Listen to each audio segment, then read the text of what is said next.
ایک بادشاہ اور 3 وزیر۔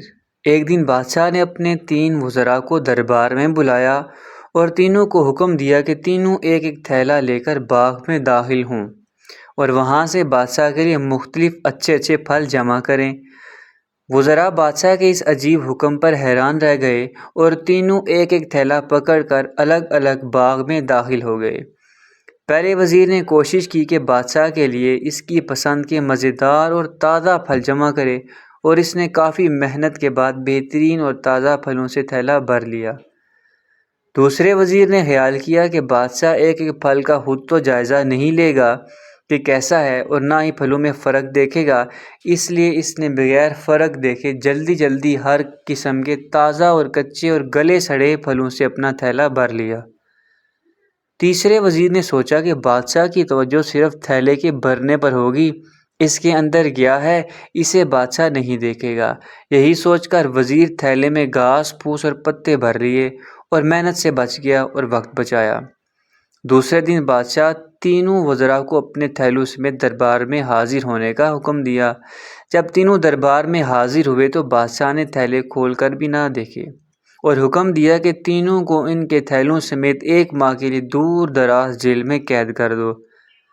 اب اس دور دراز جیل میں تینوں کے پاس کھانے پینے کے لیے کچھ نہیں تھا سوائے اس تھیلے کے جو انہوں نے جمع کیا تھا۔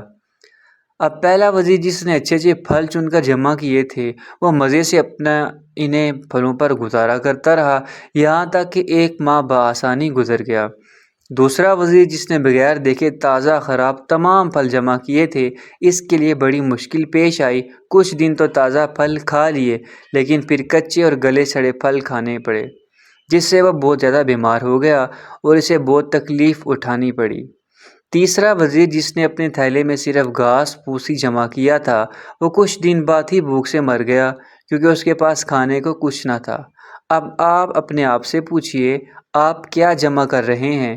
آپ اس وقت اس باغ میں ہیں جہاں سے آپ چاہیں تو نیک اعمال اپنے لیے جمع کریں اور چاہیں تو خراب اعمال، مگر یاد رہے جب بادشاہ کا حکم صادر ہوگا تو آپ کو اپنی جیل قبر میں ڈال دیا جائے گا۔ اس جیل میں آپ اکیلے ہوں گے، جہاں آپ کے ساتھ صرف آپ کے اعمال کی تھیلی ہوگی، تو جو آپ نے جمع کیا ہوگا وہی آپ کو وہاں کام دے گا۔ تو آج تھوڑی سی محنت کر کے اچھی اچھی چیزیں یعنی نیک اعمال جمع کر لیں اور وہاں آسانی اور آرام والی زندگی گزاریں۔